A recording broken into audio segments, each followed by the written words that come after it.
नमस्कार साथियों, my self GSM।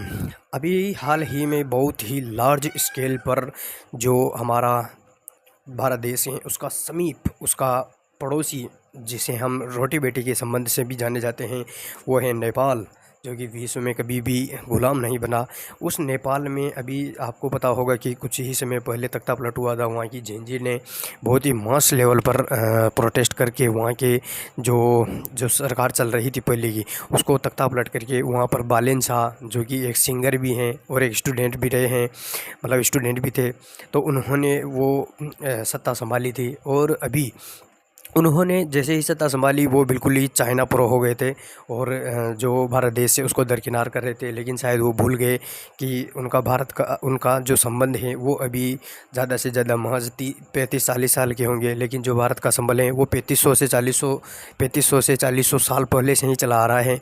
तो उन्होंने जो ये गलती की है प्रो चाइना होने की, अब उस गलती को वो भुगत रहे हैं, क्योंकि उन्होंने जिस प्रकार से ये मतलब इस स्थिति को संभाला और सत्ता को संभाला, तो सत्ता को संभालने के लिए किसी डिग्री की नहीं, मतलब अनुभव की ज़रूरत होती है, एक्सपीरियंस की ज़रूरत होती है, सोचने विचारने और गहन विचार करने की और स्थितियों को पहले से ही भांप लेने की क्षमता होनी चाहिए। तब जाकर के आप एक किसी भी एरिया के को शासित कर सकते हैं, मतलब वो भी मतलब जनता का प्रियतम बनकर के शासित कर सकते हैं।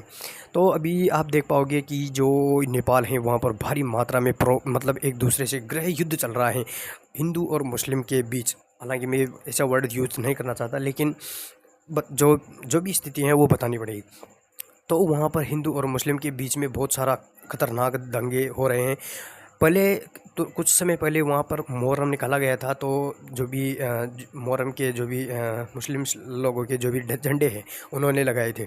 तो उसके बाद में जिस झंडे लगाए, लेकिन किसी ने कोई विरोध नहीं किया। उसके बाद में जैसे ही अभी सावन का महीना आया और ये रैली निकालने लगे हिंदू लोग, तो उन्होंने जो उनके मुस्लिम के झंडे थे तो शायद उनको हटाया और उनकी जगह पर खुद के झंडे लगाए। तो ऐसा ही कुछ मामला हुआ और उसके अंदर जो 2 लड़के थे उनको भी शायद कुछ ये जो दूसरे धर्म के, मतलब जैसे कि मुस्लिम हैं, शायद उन्होंने ही मतलब उनको पीट कर मार दिया है। मतलब जैसे कि न्यूज़ में दिखाया जा रहा है, तो 2 लड़कों के जो मरने की सूचना है वो उनके घर वालों तक पहुंचती हैं, और जैसे ही घर वालों तक पहुंचती हैं तो ये धीरे धीरे से जो ये एक छोटा सा ये मतलब एक स्थिति थी, छोटा सा इंसिडेंट था।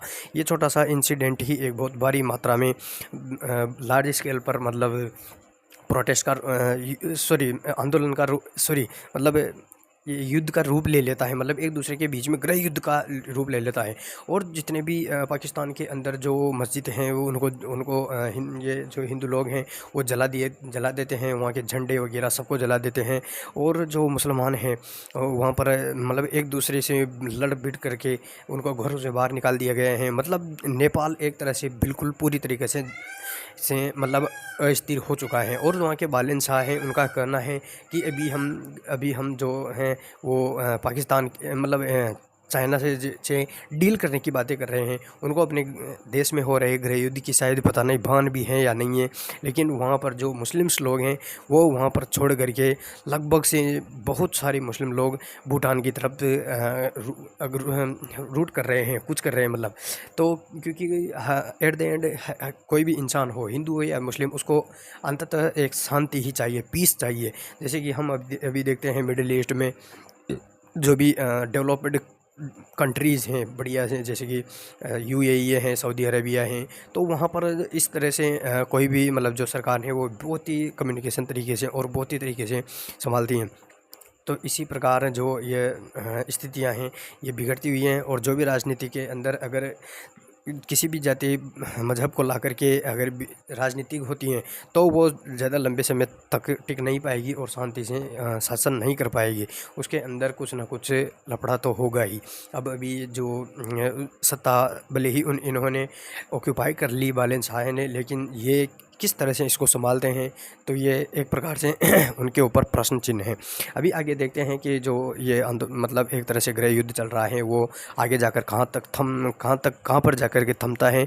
तो इसी के साथ मैं जो भी कोई भी अगर अपडेट आती है तो वीडियो के माध्यम से प्रोवाइड करा दूँगा।